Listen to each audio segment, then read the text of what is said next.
Uma vez que neste capítulo pretendemos concentrar-nos exclusivamente na magnetização, podemos deixar de parte o sistema de coordenadas.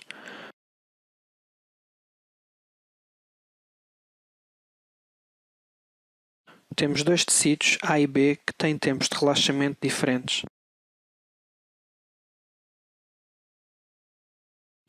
Enviamos um pulso de 90 graus, desligamos e esperamos um pouco, TR longo.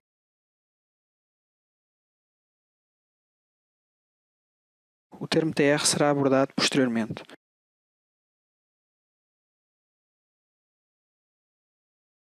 Depois enviamos um segundo pulso de 90 graus. O que é que acontece? Após o tempo TR longo, o tecido A e B recuperam a sua magnetização longitudinal. A magnetização transversal, após o segundo pulso, será igual para ambos os tecidos, tal como era depois do primeiro pulso da RF. O tecido A não pode ser distinguido do tecido B. Então, e se não esperarmos muito tempo entre cada pulso da RF?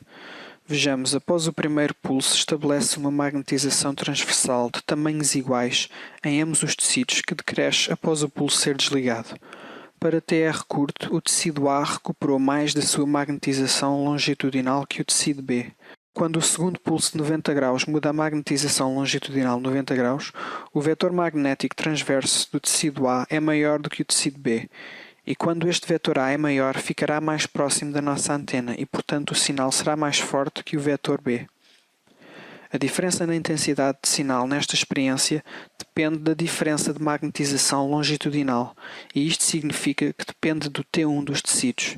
Usando estes dois pulsos, podemos diferenciar o tecido A do tecido B, que na experiência eram impossíveis de distinguir apenas com um pulso de 90 graus ou dois pulsos de 90 graus, que estejam muito distantes entre si. Por que é que isto acontece? Quando se usa mais de um pulso de RF, ou seja, uma sucessão de pulsos de RF, estamos a usar o que é denominado como sequência. Uma vez que podemos usar várias sequências, como por exemplo 90 ou 180 graus, e os intervalos de tempo entre pulsos podem ser diferentes, podemos usar bastantes sequências diferentes. Como foi possível ver na experiência, a escolha da sequência vai determinar o tipo de sinal que recebemos do tecido. Por isso é necessário escolher e descrever a sequência para um tipo de estudo específico. A sequência utilizada na experiência era constituída apenas por um tipo de pulso, o pulso de 90 graus. Isto foi repetido passado algum tempo, o que é o chamado TR ou tempo de repetição. Esta ilustração com 7 imagens ilustra o que acontece. Com um TR longo, temos sinais semelhantes de ambos os tecidos.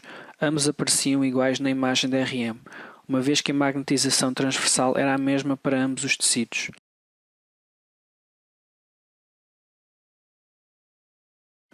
Ao usar um TR mais curto, existe uma diferença na intensidade de sinal entre os tecidos, determinado pela diferença dos seus T1.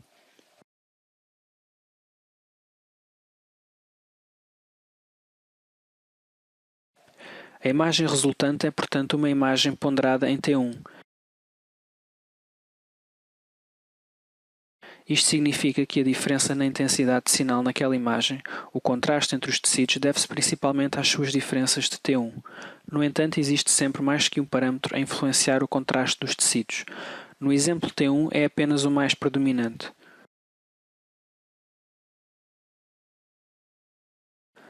O que é um TR curto e um TR longo? Um TR com menos de 500 milissegundos é considerado curto. Um TR mais longo que 1500 milissegundos é considerado longo. Para além das imagens em T1, podemos também criar imagens ponderadas em T2 ou densidade protónica. A densidade protónica, também chamada de densidade de spins, influencia o contraste dos tecidos na medida em que quanto maior for a quantidade de prótons, maior será o sinal recebido.